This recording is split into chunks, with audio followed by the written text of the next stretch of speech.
সুন্দরবন বেড়াতে গেলাম। সুন্দরবনে 3 দিন থাকলাম লঞ্চের উপরে। আমরা একটা টিম গিয়েছিলাম, আমার বাড়ি থেকে যদিও কাছে। তা ঘুরলাম, অজস্র গাছ, যারা গেছেন তারা জানেন, গাছে ভর্তি।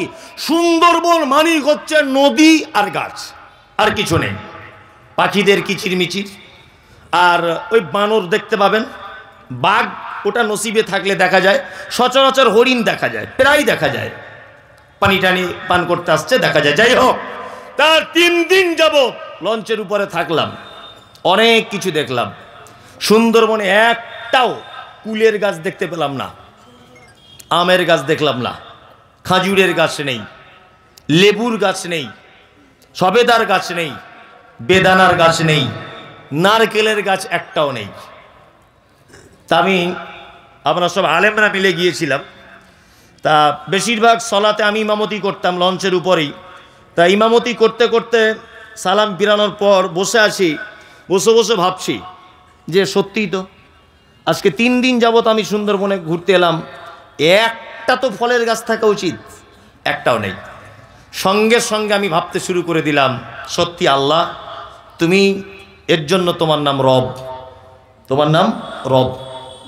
তুমি এখানে কেন তুমি মানে আমের গাছ দিতে যাবে কেন? কোন আমের আচার করতে হয় এটা তো হনুমান, বানর, বাঘ এরা তো কেউ বুঝে না, বুঝে? আচারে কি কি মশলা লাগে ওরা বুঝে? আম কি করে কার্বাইড দিয়ে পাকিয়ে চুষে খেতে হয় এটা ওরা জানে? জানে না। তার মানে আম যে একটা সুন্দর প্রয়োজনীয় মিষ্টি ফল, এই ফলের কদর হনুমান করতে পারবে না, বানর পারবে না। এই জন্য এখানে তুমি এসব ফলের গাছ টাছ দাওনি, আমের গাছ তুমি দিয়েছো শ্যামনগরে। হিমসাগর আম গাছ থেকে পেড়েই বলবে খেয়ে আলহামদুলিল্লাহ। কোন আমের আচার করতে হয়, কোন গাছ কোন মাসে লাগাতে হয়, এটা মানুষ জানে, হনুমান, বাঁদর, হরিণ এরা কেউ জানে না। এই জন্য তুমি আগাছা বিভিন্ন গাছ দিয়ে সুন্দরবনকে তুমি সাজিয়েছ, একটাও ফলের গাছ নেই। এগুলো অবাক লাগে, অবাক লাগে না? আল্লাহ বলে আয়াতুহুম যাদাতুহুম ঈমানা ওয়া আলা রাব্বিহিম ইয়াতাওয়াক্কালুন। মুমিনের গুণ দ্বিতীয় নম্বরে, তার সামনে যখন আমার আয়াত নিদর্শনাবলী বলা হয় তার ঈমান বেড়ে যায়। তার দ্বিতীয় গুণ হলো তার সমস্ত ব্যাপারে আমার উপরে ভরসা থাকবে। আল্লাহ মুমিনের 4 নম্বরের গুণ বলে আল্লাযীনা ইউকিমুনাস সালাতা ওয়া মিম্মা রাযাকনাহুম ইউনফিকুন। আর মুমিন হলো সে যে 4 নম্বরে সালাত আদায় করে, নামাজ পড়ে। যারা বসে আছেন নামাজ পড়ছেন 5 ওয়াক্ত কারা? তাহলে 14 ধরা পড়বে। যারা শুধু 5 ওয়াক্ত তারা হাত তুলুন, তুললে একটু, তাহলে 14 ধরা পড়ে যাবে। তার মানে অনেকই আছে যারা পড়ে না, তাই না? আমাদের বাজারে কয়েক রকমের নামাজি পাওয়া যায়, বুঝলেন? 3-4 রকমের। এক রকম দেখবেন জোহরে যায়, আসরে যায়, মগরিবে দোকান খুলে, এশায় দোকান বন্ধ করে, ফজরে ঘুম ভাঙে না। এরকম কোয়ালিটি নাই। কেউ ফজরে যায়, এশায় থাকে না, কেউ এশায় থাকে, জোহরে থাকে না, এরকম নামাজি আছে। আর একটা কোয়ালিটি হচ্ছে শুধু জুম্মায় যায়, তাই না? আর শুধু জুম্মায় যায় না, গিয়ে ঝামেলাও করে, ঝামেলা করে না? করে। এই এক কোয়ালিটির। আর একটা কোয়ালিটির আপনি দেখতে পাবেন যে এরা 2 ঈদে যায়, ঈদুল ফিতর, ঈদুল আজহা, এই বছরে 2 বার। আর একটা আছে তারা 5 ওয়াক্তই পড়ে, কিন্তু কিছু না জেনে না বুঝে পড়ে। যদি বলছেন এটা কেমন, দেখায় আপনাকে। তাহলে একটা লোককে জিজ্ঞাসা করছি, চাচা তুমি কতদিন নামাজ পড়ছো? কতদিন? তা বলছে 30 বছর হবে বাপ, বয়স্ক লোক। চাচা এই দুয়ায় কুনুতটা জানো? অতটা জানি না, কি করে মুখস্থ করি বাপ, এত বড় দোয়া মুখস্থ হয়? বাহ। আচ্ছা এই রুকু থেকে উঠে কি দোয়া বলে? বলছে বাপ ওটাও জানি না, তবে নামাজ কিন্তু পড়ি আমি ঠিক। ভালো করে বুঝবেন, যে লোকটা রুকুর উঠে দোয়া জানে না, যে লোকটা মানে দুয়ায়ে সানা জানে না, দুয়ায়ে তাশাহুদ জানে না, যে লোকটা দরুদ জানে না, যে দুয়ায়ে কুনুত জানে না, ভালো করে বুঝবেন। কানে কম শোনে বলছে, চোখে কম দেখে, ওকে 2 টাকা কম দিয়ে দেখবেন তো কোনো দোকানদার, ঠিক বুঝতে পেরে যাবে। মানে সব কাজে সিয়ানাগিরি, মসজিদে গিয়ে বোকা, তাই না? কি করে পরের জমির আলি কেটতে হয় এ জ্ঞান আজ ভালোই আছে, কোনো অসুবিধা নেই, কিন্তু ও মসজিদের দুয়াতপত্র জানে না। কিন্তু এই লোকটাকেও আবার দেখবেন বেতরে নামাজে সামি আল্লাহু লিমান হামিদা, ইমাম সাহেব বা নিজে নিজে 2টো পদ্ধতি বেতরের, হাত বেঁধেও দোয়া করার হাদিস সহি, হাত মানে তুলেও দোয়া করা সহি, দুটোই সহি হাদিস, যে যেটা আমল করবে। যাই হোক, তা ও হাত তুলেই দোয়া করছে, দেখবেন ও কিন্তু বলছে আমি দোয়া জানি না, স্বীকার করেছে। তা যে লোকটা দোয়া জানে না সে ঠোঁট নাড়ে কি বলে, তার মানে চিটার, কি বলছি বুঝতে পারছে না? ও দেখবেন আপনাদের মসজিদে কালকে সকালে খোঁজ করুন, একটা লোক 10 বছর নামাজ পড়ে কিন্তু কোনো দোয়া জানে না, কিন্তু প্রত্যেক জায়গাতে ঠোঁট নাড়েও। কি বললাম বুঝলেন? মানে দুনিয়ার মানুষের সঙ্গে 2 নম্বরই করে ধোকা দিয়ে 50 বছর বয়সে পা দিল, আর 50 বছর বয়সে এবার আল্লাহর মসজিদে গিয়ে আল্লাহকে পর্যন্ত ঠোঁট লাড়িয়ে ডুপ্লিকেট করছে। কথা বাস্তব না অবাস্তব বলুন? ওর বাড়িতে সব আছে, শীতকালে ফেয়ারান লাভলি না কি বলে, সব বোরোলিন না প্লাস প্লাস কি বলে আমি ওসব জানি না, বোরোলিন না কি বলে, ও শীতকাল আসলে ওটা কিনতে হয়, ওর জ্ঞান আছে। শীতকাল এলে মোজা ব্যবহার করতে হয়, বড় ছেলেকে বলে দিচ্ছে এই একজোড়া মোজা এনে দিস, এটাও টনটনে জ্ঞান আছে।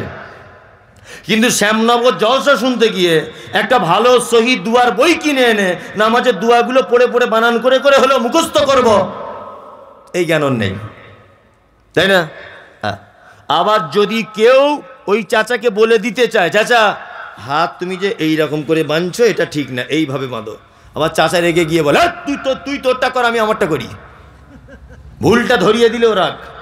এরকম মুসল্লি আছে না, ও সেজদায় যখন যাচ্ছে পা ফাঁক করে রাখছে, কিন্তু হাদিস অনুযায়ী পা দুটো এইভাবে রাখতে হবে, তাই না? ওকে আপনি বলে দেন যে পা দুটো এইভাবে রাখুন, তোর কবরে তুই যাবি, আমার কবরে আমি যাবো, বেশি ফটর ফটর করিস না। এতদিন আসতাম না ঠিক ছিল, এসেছি আর পেছে লেগেছিস, এরকম লোক আছে না নেই? আচ্ছা, আল্লাহু আকবার। এরকম 2 নম্বরই আর চিটিংবাজি করে কদিন আল্লাহর সঙ্গে ধোকা দিয়ে চলবে? চলবে? চলবে না। বিনীত অনুরোধ, যদি পড়াশুনো না জানেন, আগেকার মানুষ আপনি স্কুলে যাননি, অন্তত পক্ষে আপনাদের মাদ্রাসার শিক্ষকের কাছে বা মসজিদের ইমামের কাছে বসে 2টো দোয়া শিখুন না, বসে 2টো দোয়া শিখুন, বুঝলেন না? আরে 1 মাসে তো একটা হবে, তাহলে যদি 10 মাস 1 বছর যাতে আপনি চেষ্টা করেন, অন্তত নামাজের যেগুলো লাগে সেগুলো তো কমপ্লিট হতে যাবে। কথাগুলো আমি ঠিক বলছি না ভুল বলছি? তা একটা লোক বলুন তো যে আমি বয়স্ক লোক, আজকে থেকে এটা শুরু করবো ইমাম সাহেবের কাছে, অত সহজ নয়। তার মানে সবাই দোয়া জানে, তাই তো? ধরবো, দেখবেন একটা লোককে ডেকে ধরবো, ও হার্ট ফেল করবে ধরলেই। কি বললাম বুঝলেন না? ডাকলে উনি হয়তো ভাববেন যে অপমান করছে, না আমি এটা করতে চাই না, কিন্তু বাস্তবতা হচ্ছে এই, বাস্তবতা এটাই। আপনি মসজিদ ইমাম সাহেব রেখেছেন, তাকে 200 টাকা দিয়ে তার কাছে 2টো দোয়া শিখুন। যদি বলছেন আমি তাকে বেতন টেতন দেবো না, এমনি শিখুন। গ্রামে প্রতিষ্ঠান মাদ্রাসা আছে, হাফেজ সাহেবরা আছে, আর এখানে মসজিদের যিনি ইমাম আছেন, ইমামের দায়িত্ব খুব ভালো ছেলে, নরম ছেলে। আমি গত বছর এবারে এলাম, ও সে বাচ্চা ছেলের মতো ব্যবহার, ওর খুব সুন্দর মাশাআল্লাহ। তা ওর কাছে যাবেন, আপনাদের মাদ্রাসার যে প্রধান শিক্ষক, ভালো ছেলে, পাকুড়ে বাড়ি, তা ওর কাছে যান, গিয়ে বলুন যে 2টো দোয়া বলে দেন। আরে জানতে শিক্ষার আবার লজ্জা আছে? লজ্জা আছে? লজ্জা নেই। এইরকম নামাজ পড়ে কোনো লাভ নেই। আর একটা নামাজি, 4টে যেটা দেখালাম, এরা একজনও কেউ নামাজিদের ভিতরে না। কি বললাম বুঝলেন? কেউ নামাজের ভিতরে নয়। আসলে সলাত, নামাজ, এটা এমন একটা ইবাদত যে এইটাকে বাদ দিয়ে, আচ্ছা আপনাকে একটা জিজ্ঞেস করি জিনিস, আচ্ছা বলুন তো, ওই মিষ্টির দোকানে রসগোল্লা এটা কি দিয়ে হয়? ছানা দিয়ে হয়। আচ্ছা ভালোই তো জ্ঞান আপনার। আরে কালাকান ছানা দিয়ে, ল্যাংচা সব ছানা দিয়ে হয়। তাহলে টোটাল মিষ্টির দোকানের যত আইটেম আছে মিষ্টি জাতীয় আর কি, দই, কালাকান, ওই লেডিকেনি না কি বলে, যত আছে, যত মিষ্টির এর মূল উপাদানটা কি? দুধ। ইয়েস, দুধ। দুধ ছাড়া কিন্তু এগুলো সম্ভব নয়। সম্ভব নয়। আপনার জীবনে যত ভালো কাজ করছেন, যা কিছু করছেন, ঠিক মূল উপাদান, মূল ইবাদত, তার নাম সালাত। কি বললাম বুঝলেন? সালাত ছাড়া অন্য কোন ইবাদত টিকে থাকতে পারে না, একদমই নয়। আর আল্লাহ সুবহানাহু ওয়া তাআলা পবিত্র আল কোরআনে বলছেন, মা সালাকাকুম ফি সাকার ক্বালু লাম নাকু মিনাল মুসাল্লিন। একটা সাকার নামক জাহান্নামীকে জিজ্ঞাসা করা হবে, এই তুমি কেন সাকার নামক জাহান্নামে এসেছো? ও তখন বলবে, ক্বালু লাম নাকু মিনাল মুসাল্লিন। আল্লাহ, সব কাজ করেছি, আমি শুধু নামাজ পড়িনি তাই। তার মানে বেনামাজি থাকা জায়গা কোথায়? জাহান্নাম। এটা বলতেও আমার খারাপ লাগছে যে মুখে এটা উচ্চারণ করব, এটা আমার কাছে খুব মানে লজ্জিত মনে করছে আমি নিজেকে, যে একটা লোক নামাজ পড়ে না, আমি এত বড় সার্টিফিকেট দেবো যে লোকটা জাহান্নামে যাবে, কিন্তু আমাকে যে বলতেই হবে আল্লাহ বলছে তাই। অনেক মানুষ আছে বলছে, মৌলভী সাহেব নামাই না পড়তে পারি, তবে আমি আর 5 জনের মতো ঝেড়ে খাই না, চিটিং বাজ নয়, আমার ইমান চাঙ্গা, বুঝলে না, আমার ইমান চাঙ্গা। আমার ছেলে আমাকে বলে মাঝে সাঝে, আব্বু আমি মিলিটারি চাকরি করব। আমার ছেলে, ঠিক আছে তুই মিলিটারি হবি যখন হ, অসুবিধা নেই। লিখিত পরীক্ষা দিয়েছে, ফার্স্ট হয়েছে, অরিজিনাল নয় কিন্তু, আমার ছেলের এখন ছোট, বোঝানোর জন্য বলছি। মৌখিক পরীক্ষা ফার্স্ট, আমার ছেলে মাঠে রান করেছে ফার্স্ট, লং জাম্প ফার্স্ট, সব কাজে আমার ছেলে ফার্স্ট। তা আমার ছেলে আমাকে একদিন আনন্দ করে এসে বুকে জড়িয়ে ধরে বলছে, আব্বু মনে হয় চাকরি আমার কনফার্ম হয়ে যাবে, আর একটা মাত্র আমার পরীক্ষা বাকি আছে। কি বেটা? বলছে একজন অফিসার শুধু ফিতে নিয়ে মাপবে আমার হাইটটা কতটা। এখন হাইট দেখতে পাওয়া যাচ্ছে আমার ছেলে 3.5 ফুট, মিলিটারি চাকরি করবে ও। আচ্ছা বলুন তো, কিয়ামত পর্যন্ত সম্ভব নয়। কারণ এই চাকরিটার মূল শর্তই হচ্ছে হাইট ভালো হতে হবে। তুমি লেখাপড়া মাধ্যমিক অসুবিধা নেই, উচ্চ মাধ্যমিক অসুবিধা নেই, কিন্তু এই চাকরিটার মূল শর্ত কি? হাইট ভালো হতে হবে, তাই না? আমি দান করি মৌলভী সাহেব, কোনো সমস্যা নেই। আমি তো ওই শ্যামনগর মাদ্রাসায় 50,000 দিয়েছি, আবার ওই রাধানগরে দিয়েছি 50। সব ভালো কাজ আপনার, শুধু আপনি নামাজটা পড়েন না, তাই তো? গোলাম হোসেন আপনার থাকার জায়গা জাহান্নাম। কোথায়? সব পরীক্ষায় পাস, কিন্তু হাইট কম। তাহলে এই কাজের শর্ত কি?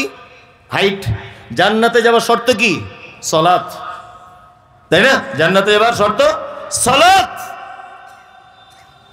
যারা বলছেন একক তো যাই না, এদের চরিত্র কেমন বলে দিই। এক, আমার ছেলে এবার মাধ্যমিকে 5টা সাবজেক্টে পরীক্ষা দেবে, বা আপনার ছেলে দেবে 5টা সাবজেক্টে পরীক্ষা দেবে। তা আপনার ছেলে 4টেতে 100 পেয়েছে, আর একটাতে 0। যারা শিক্ষিত মানুষ বা স্কুলের সঙ্গে যুক্ত আছেন আপনারা জানেন, বিবেচনা করে বুদ্ধি কাটিয়ে বলুন, 4টেতে 100, একটাতে 0। রেজাল্ট যেদিন বার হবে আমার ছেলে পাস না ফেল? ফেল। মানে জোহরে গেছে 100 নাম্বার পেয়েছে, অসুবিধা নেই, ফজরে ঘুম ভাঙিনি তাই পড়েইনি, ফেল, 0। কি বলছি বুঝতে পারছেন? আল্লাহ সুবহানাহু ওয়া তাআলার ভাষা দেখুন। আল্লাহ তাআলা বলছেন, আল্লাযীনা হুম সালাওয়াতিহিম ইউহাফিজুন। ফেরদাউস নামক জান্নাতে যাবে তারা, সালাওয়াতিহিম। আলেম ওলামারা আছেন, আল্লাহ বহুবচন শব্দ ব্যবহার করে বলছেন যারা সালাত সমূহ হেফাজত করে। কি বললাম বুঝলেন? যারা সালাত সমূহকে হেফাজত করে তারা, তার মানে যারা 5 ওয়াক্ত সালাত আদায় করে। চলুন, অনেক মানুষ এমন নামাজি আছে যারা বাড়িতে পড়ে, মসজিদে যায় না, এরকম বদ অভ্যাস নেই? আছে। বাড়িতে সালাত ইচ্ছাকৃতভাবে হবে না, কারণ আল্লাহ সুবহানাহু ওয়া তাআলা বলেছেন আরকাউ মা'আর রাকিঈন, তোমরা রুকুকারীদের সাথে রুকু করো। তার মানে জামাতে যাও। তার মানে কি? জামাতে যাও। আল্লাহ মুমিনদের গুণ তারপরে বলছেন ইনফিকুন অমিম্মা রাযাকনাহুম ইনফিকুন। মুমিন আল্লাহর রাস্তায় দান করে। মুমিন কি করে? দান করে। যদি বলছে মৌলী সাহেব আপনারা পারেন বেশ ভালো, ঠিক ঘুরে ঘুরে জায়গায় এসেছেন দানের ব্যাপারে, আমি কারো কাছে টাকা চাইবো না, তবে বিনীত অনুরোধ আপনি আমাকে 10টা মিনিট টাইম দেন, আপনাকে একটা গুরুত্বপূর্ণ ঘটনা আমি আপনাকে শোনাবো হাদিস থেকে। যে বললাম বুঝলেন, এইটা শুনে আপনি বাড়ি যাবেন, যেখানে পারবেন যান, আমার কোনো আপত্তি নেই। আল্লাহ নবী সাল্লাল্লাহু আলাইহি ওয়াসাল্লাম পৃথিবী থেকে চলে যেদিন গিয়েছিলেন সেই দিনটির নাম কি? কি বার ছিল সেদিন? সোমবার। সোমবার। জীবনে অনেক কিছু শুনেছেন, আর এইটা আজকে শুনুন। এইটা আমি বলছি, বাংলাদেশের প্রখ্যাত আলেম ডক্টর আসাদুল্লাহ আল গালিব একটা বই লিখেছেন সিরাতুর রাসূল। এই বইয়ের একেবারে শেষের দিকে এই ঘটনাগুলো বিস্তারিতভাবে পাবেন। আমি একদম আজকেই পড়লাম এবং একাধিকবার পড়ে আপনাকে বলছি। সহিহ হাদিসের উদ্ধৃতি দিয়ে তিনি ঘটনাটা বর্ণনা করেছেন। এক, আল্লাহ নবী সাল্লাল্লাহু আলাইহি ওয়াসাল্লাম সোমবার পৃথিবী থেকে চলে গেছেন। তার আগের বৃহস্পতিবার জীবনের শেষ নামাজ জমাতে পড়িয়েছিলেন মাগরিবের। বৃহস্পতিবার মাগরিবের। আর বৃহস্পতিবার মাগরিবের প্রথম 2 রাকাতে যে তেলাওয়াত করেছিলেন সূরা মুরসালাত, যার শেষ আয়াত ছিল ফাবি আইয়ি হাদিসিম বা'দাহু ইউমিনুন। আল্লাহ বলছেন এর পরেও কি তোমরা অন্য কোন কথার উপর ঈমান আনবে? বিশ্বনবী ঠিক যেন উম্মতদের উদ্দেশ্যে কথা বলতে চেয়েছেন শেষ আয়াত দ্বারা, ফাবি আইয়ি হাদিসিম বা'দাহু ইউমিনুন। মাগরিবের সালাত শেষ, বাড়ি চলে এলেন। হযরতে বেলাল মসজিদে নববীতে যেন ইশার আজানের ধ্বনি দিয়ে দিলেন, হাইয়া আলাস সালাহ হাইয়া আলাস সালাহ। হযরতে বেলাল, আল্লাহ রাসূল উঠলেন, উঠে আয়েশাকে ডেকে বলছেন, আয়েশা আয়েশা একটু পানি দাও তো আমাকে। আম্মা জান আয়েশা পানি দিলেন। আল্লাহ রাসূল সাল্লাল্লাহু আলাইহি ওয়াসাল্লাম ওযু করলেন। ওযু করার পর অজ্ঞান হয়ে গেলেন, বেহুশ হয়ে গেলেন। একটু পরে আবার হুঁশ ফিরে এলো। আল্লাহ নবী সাল্লাল্লাহু আলাইহি ওয়াসাল্লাম আবার আয়েশাকে বলছেন, আয়েশা একটু পানি দাও তো। আয়েশা আবার পানি দিলেন। আল্লাহ রাসূল ওযু কমপ্লিট করলেন, তারপর আবার অজ্ঞান হয়ে গেলেন। আসাদুল্লাহ আল গালিব সাহেব যেভাবে বইয়ের ভিতরে ঘটনাটা বর্ণনা করেছেন, আমি সেইভাবে বর্ণনা করছি, একটা অক্ষরে দিক ওদিক করবো না। আমি মানুষ, তারপরে গণ্ডগোল হয়ে যেতে পারে। তৃতীয়বার আবার অজু করলেন। অজু করে ঠিক বেহুশ হয়ে যাবার আগে আল্লাহ নবী সাল্লাল্লাহু আলাইহি ওয়াসাল্লাম আয়েশাকে বলছেন, আয়েশা ইশারাতে তোমার আব্বাকে বলো ইমামতি করতে। তোমার আব্বাকে বলো, আমার আর যাওয়া হলো না। আম্মা জান আয়েশা আব্বা আবু বক্করকে বললেন, আপনি ইমামতি করতে যান, আল্লাহ রসুল অর্ডার করেছেন। হযরত আবু বক্কর ইমামতি করতে যাচ্ছেন, চোখ দিয়ে পানি পড়ছে ঝরঝর করে, যে আল্লাহ রসুল বেঁচে আছেন আর এখন আমি ইমামতি করতে যাব, এটা উচিত নয়। পৃথিবীতে একজন ভাগ্যবান পুরুষ মানুষ আল্লাহর নবী বেঁচে থাকা অবস্থায় 17 ওয়াক্তের, 17 রেকাতের নয়, 17 ওয়াক্তের ইমামতি করেছেন আবু বকর সিদ্দিক রাদিয়াল্লাহু তাআলা আনহু। এটা কিন্তু ভালো একটা ইম্পর্টেন্ট ব্যাপার, জেনে রাখুন আপনি। নাম্বার 2, হযরত আবু বকর ইমামতি করছেন। আম্মা জান আয়েশা একটা আপত্তি জানালেন আল্লাহ রসুলকে।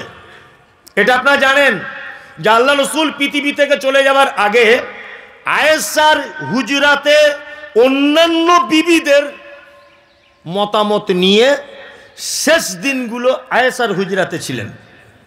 আয়েশা রাদিয়াল্লাহু তাআলা আনহা তিনি ভাবছেন যে আমার হুজরাতে আল্লাহ রসুল আছে, আর আমার আব্বা যদি ইমামতি করে তাহলে অন্যান্য বিবিরা ভাববে আয়েশা মনে হয় নিজের বাপ বলে আগে আগে ইমামতি করতে দিচ্ছে, অন্যান্য বিবিরা রাগ করতে পারে।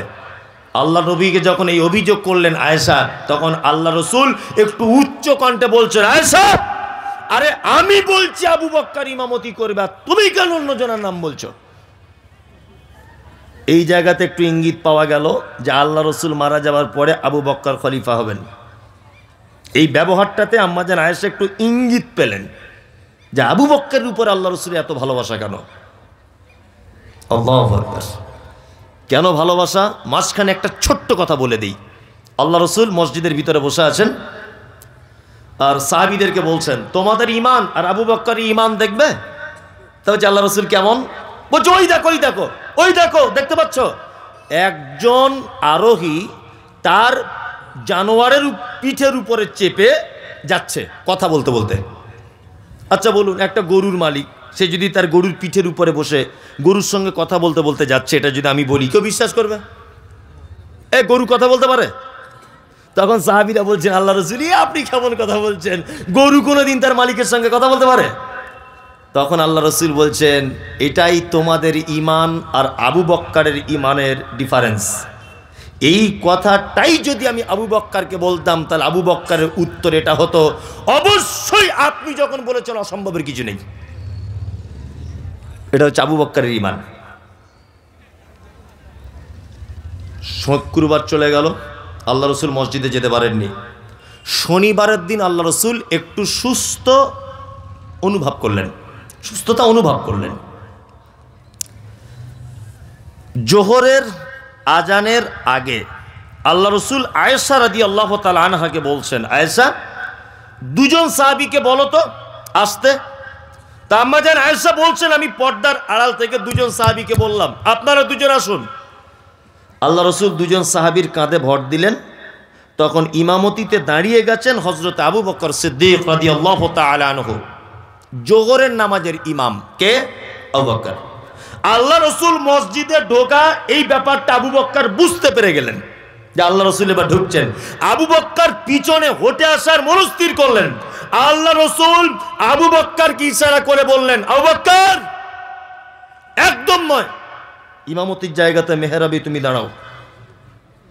আবু বকর দাঁড়িয়ে আছেন।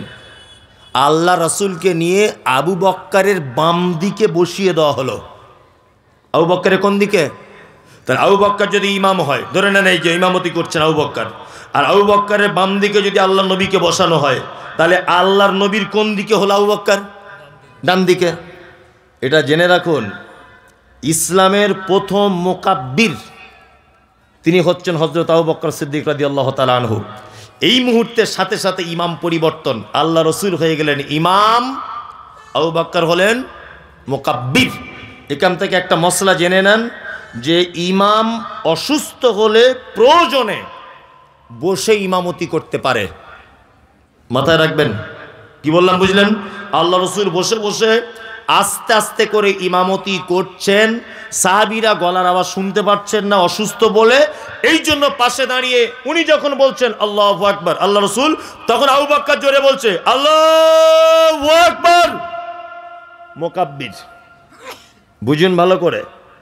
জোহরের নামাজ শেষ, আল্লাহ নবী সাল্লাল্লাহু আলাইহি ওয়াসাল্লাম বাড়ি এলেন। আয়েশার হুজরাতে আল্লাহ রসুল ঢুকেই প্রথমেই আম্মাজান আয়েশাকে বলছেন, আয়েশা আচ্ছা বলো তো আমাদের বাড়িতে কি কোনো টাকা পয়সা আছে? তা আম্মাজান আয়েশা বলছেন যে আমাদের বাড়িতে সোনার দিনার, দিনার বলা হয় সোনার কয়েনকে, আর দিরহাম বলা হয় চাঁদির কয়েনকে, তখনকার দিনে চলতো। তা আম্মাজান আয়েশা বলছেন যে আমাদের বাড়িতে 5টা থেকে 9টা দিনার অর্থাৎ স্বর্ণের কয়েন আছে। তখন আম্মাজান আয়েশাকে আল্লাহ রসুল উচ্চ কণ্ঠে বলছেন, আয়েশা আরে কোন ইমানদার এবং নবীদের জন্য উচিত নয় এত নিকৃষ্ট সম্পদ বাড়িতে রেখে আল্লাহর সাথে সাক্ষাৎ করবে। তুমি কেন দান করে দিলে না? কেন তুমি দান করলে না?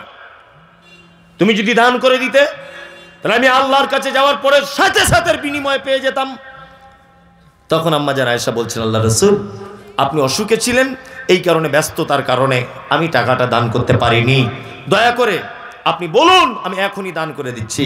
তার মানে বিশ্ব নবী মুহাম্মদ রাসূলুল্লাহ সাল্লাল্লাহু আলাইহি ওয়াসাল্লাম জমিয়ে রাখা সম্পদ যেটা ছেড়ে মানুষ কবরে চলে যায়, এই সম্পদকে নিকৃষ্ট সম্পদ বললেন, আর মানুষ যেটা দান করে যায় আল্লাহর রাস্তায় এটাকে উৎকৃষ্ট সম্পদ বললেন। টাকা জমাচ্ছেন না, তার ভিতরে আমিও, শুধু যে আপনাকে বলছি তা নয়, আমিও জমাচ্ছি না অর্থ। আমাদের চিন্তা ভাবনা কি? আগামী জেনারেশনের ভবিষ্যৎ ভালো করা। আমি টাকা পয়সা জমাচ্ছি কেন? আমার বেটা ভালো থাকবে তাই, তাই না? জি। আপনি কেন টাকা পয়সা উপার্জন করছেন? আপনার বেটা ভালো থাকবে তাই, তাই না? পৃথিবী যে কেমন জায়গা এটা আপনাকে দেখাবো, বাস্তবে আমি দেখাবো কেমন।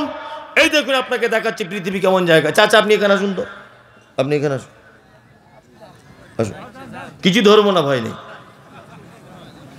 আসুন। আপনি আমার আব্বার থেকে বয়স্ক মানুষ, আসুন, হ্যাঁ আসুন, দুজনেই আসুন না, কথা বলিয়েন না। এই দেখুন অনেক সময় বাস্তব কিছু জিনিস থেকে আমাদের জ্ঞান গ্রহণ করতে হয়, হয়তো হয় না? অবশ্যই জ্ঞান প্রতিটা জিনিসে আছে, আমরা জ্ঞান বার করতে পারছি না। তাই এক, পৃথিবী কেমন জায়গা, আমি আল্লাহর কসম বলছি বাপ, আপনাদেরকে অপমান করার জন্য আমি ডাকিনি, হ্যাঁ, শুধু মানুষকে কিছু শিক্ষা দেওয়ার জন্য আপনাকে ডেকেছি। কি নাম আপনার? আপনার নাম বলেন। আব্দুল আজিজ। আব্দুল আজিজ। পৃথিবী কেমন জায়গাটা বলছি। আপনার বয়স কত হতে পারে মোটামুটি? একটা বয়স মোটামুটি 40-45। যাই হোক, মানে ওনার বয়স মোটামুটি 60 বছর প্লাস। আপনার কত? আমার 66 কাগজ কলম। ও 60 বছর। আপনার দুজনের আব্বা বেঁচে আছে? আব্বা বেঁচে আছে? অনেক আগে মারা গেছে? কতদিন হবে? হ্যাঁ 10-20 বছর। আপনার? আমার 50 বছর। 50 বছর হয়ে গেল। দুজনা ইমানদারির সাথে সত্যি কথা বলুন একদম। আপনারা দুজন কেউ মিথ্যা বলেন না আমি জানি, তারপরেও এখন এই মুহূর্তে ইমানদারির সাথে বলবেন। আপনার আব্বা মারা গেছে 50, আপনার 20। আপনারা দুজনা কোনোদিন আপনাদের আব্বাদের কবরের পাশে দাঁড়িয়ে বলেছেন যে আল্লাহ আমার আব্বাকে একটু ক্ষমা করে দাও? সত্যি কথা বলবেন। যান যান, গিয়ে বসে বসুন, বসুন, হয়ে গেছে, যান। এর নাম পৃথিবী। যান আপনারা দুজন বসুন। এর নাম কি? এর নাম পৃথিবী। এদের দুজনারই আব্বা কিন্তু টাকা পয়সা সম্পত্তি যা করেছিল দুজনের ভবিষ্যতের জন্য করেছিল না? হ্যাঁ করেছিল। কিন্তু তার বাপের কপালটা এত খারাপ যে যে বেটার জন্য হারাম হালাল দেখা দেখি করেনি, টাকা ইনকাম করতে হবে করেছে। দুঃখের বিষয় সেই বেটা আজ কবরের মাঝে গিয়ে একবারও বলল না যে আল্লাহ আমার আব্বাকে একটু ক্ষমা করে দাও। এই পরিস্থিতি কিন্তু আপনারও। এ পরিস্থিতি কার? আপনার। এতে অনুপরিমাণ কোনো ত্রুটি নেই। এই পরিস্থিতি আপনার অনিবার্য। আপনি মারা যান, আপনার বেটা কখনো কোনোদিন আপনার কবরে গিয়ে বলবে না যে আল্লাহ আমার আব্বাকে একটু ক্ষমা করে দাও। বলবে? বলবে না। আপনার স্ত্রীর প্রতি আপনার ভালোবাসা ও আপনার প্রতি ভালোবাসা ততক্ষণ যতক্ষণ আপনার অর্থ আর নিঃশ্বাস আছে। কি বললাম বুঝলেন? স্বামী স্ত্রী একই খাটে শুয়ে আছেন, একই খাটে শুয়ে আছেন আপনারা দুজন। রাত 2টোর সময় আপনার স্ত্রী দেখছে আপনি মারা গেছেন। ও যদি কম্বল খুলে দেখে আপনি মরা, বলুন ও 1 সেকেন্ডের জন্য ওই ঘরে আর টিকতে পারবে? পারবে না। অথচ শোয়ার সময় গলা ধরে বলেছিল তোমায় ছাড়া বাঁচবো না। তার মানে বোঝা যাচ্ছে পৃথিবীর যত রঙ্গরস, যত প্রেম প্রীতি যা কিছু আছে, দুটো কারণে, এক অর্থ, 2 নিঃশ্বাস। আপনার টাকা নেই, আপনার বেটা আপনাকে শালা বলে গাল দেবে, এই কথাটাই বলবে তুই আমার জন্য কি করেছিস বল, বলবে না? তার মানে আপনার অর্থ নেই, আপনার বেটা আপনাকে শালা বলে গাল দিচ্ছে, তাই না? ওই জন্য বলছি টাকা পয়সা ইনকাম করুন, বেশি কিছু রেখে যাওয়ার চিন্তা ভাবনা করবেন না যে চামারগিরি করে সব টাকা পয়সা রেখে দিব, মাদ্রাসা মসজিদ গরিব এতিম ফকির কাউকে দেব না, বঞ্চিত করব সবাইকে, সব রেখে যাব, এতে আপনার অনুপরিমাণ কোনো সফলতা নেই। আমরা যারা এখানে দান করেছি বেশিরভাগ মানুষ কি বলছে একজন, আপনার গাড়িতে বোম মারা হয়েছিল কেন? ওই হুজুরেরা। হুজুর, আমি তো এখন পশ্চিমবাংলার সব থেকে হুজুর বিরোধী লোক, ওদের নাম শুনলে আমার শরীরের রক্ত গরম হয়ে যায়। ওদের নাম মানে ওই পীর সাহেবদের নাম মুখে আনলে আমার অজু নষ্ট হয়ে যায়, মানে গালটাল দিয়ে ফেলি হয়তো মনে মনে, কখন এই জন্য বলছি। কি বললাম বুঝলেন তো? ওদের থেকে যত কিলোমিটার ডিস্টেন্স থাকা যায় আর কি দূরে থাকবেন। হাওড়া জেলাতে বোম মেরেছিল গাড়িতে। কি বললাম বুঝলেন? প্রোগ্রাম করে আসছিলাম, রাস্তাতে সব ইয়ং ছেলেরা বাঁশ নিয়ে দাঁড়িয়ে আছে, তা আমি আসছি, গাড়িতে মারতে গেল। আমি ড্রাইভারকে বললাম যে এখান থেকে তুমি গাড়িটা একটু গতি বাড়াও। আমার যে ড্রাইভার সে একদম আগুন ড্রাইভার আর কি। যাই হোক, তা ওদের ওভারটেক করে কোনো রকম গাড়িটা আগে না, আমি দাঁড়ালাম। আজ কি হয়েছে তোদের, মারবি আমাকে? এই কথা বলার পরে একজন আমাকে একটু গালাগালি করলো। গালাগালি করার সাথে সাথে দুজন দেখলাম সাইডে চলে গেল, আর একজন অকথ্য ভাষায় গালাগালি দিচ্ছে। না, আমি যেখানে প্রোগ্রাম করতে গেলাম সাথে সাথে ফোন করলাম, ওরা একদম 2-3 মিনিটের ভিতরে ওখানে চলে এলো। তখন আমার সঙ্গে আর কি চলছে ফাইটিং নিয়ে। ওরা এসে যখন প্রচুর লোক চলে এলো, ওদের একজনকে ধরে প্রচণ্ড মারধর করলো, মানে মাথা ফাতা ফাটিয়ে দিয়েছে মেরে আর কি। এখন তারপরে যখন এরা সংখ্যায় বেশি আমার পক্ষের লোক, তখন ওরা কি করলো, ওই আমার গাড়ির সাইডে একটা বোম মেরে দিল, এরকম একটা ব্যাপার। তখন আমি গাড়ির বাইরে দাঁড়িয়েছিলাম। ঘটনা হচ্ছে, আমি সেই আল্লাহর প্রতি আমার বিশ্বাস, যে আল্লাহ মাছের পেট থেকে একজন নবীকে বাঁচিয়েছিলেন, আমি সেই আল্লাহর প্রতি ঈমান রাখি। যে আল্লাহ নদীতে রাস্তা বানিয়ে মুসাকে পরিত্রাণ দিয়েছিলেন, আমি সেই আল্লাহর প্রতি এখনও বিশ্বাস রাখি, মৃত্যু পর্যন্ত থাকবে। সারা পশ্চিম বাংলায় আমি যেভাবে শিরিক এবং বেদাতের ব্যাপারে, হুজুরদের ব্যাপারে যে সমস্ত বক্তব্য রেখেছি, তাতে করে এতদিন আমার বেঁচে থাকার কথা নয়। কারণ আমি যে জায়গায় বসবাস করি এখানে আহলে হাদিস বলে কিছু নেই, সহিহ আকীদা, সব পীর ফকির হুজুরে ভর্তি। কি বললাম বুঝলেন? তারপরেও ইনশাআল্লাহ কোনো দিন কোনো রকমের কোনো বিপদের সম্মুখীন হয়নি। ছোটোখাটো কোনো বিপদের সম্মুখীন হয়েছি, আমাকে পুলিশ সব জায়গাতে মারাত্মকভাবে সাপোর্ট করেছে, আল্লাহ বাঁচিয়েছে, এটা তো আলাদা একটা দিক। দুনিয়াবি যদি কেউ সাপোর্ট করে, আমি সবসময় কিছু হলে পুলিশের দ্বারস্থ হলে পুলিশ আলহামদুলিল্লাহ সবসময়তেই ব্যাপক হারে সাপোর্ট করেছে, যেমন গত কালও করেছে। আলহামদুলিল্লাহ, আমার জন্য দোয়া করবেন যাতে জাতির সামনে সঠিক কথাগুলো নিখুঁতভাবে বলতে পারি, শুধু এই দোয়াটা করবেন।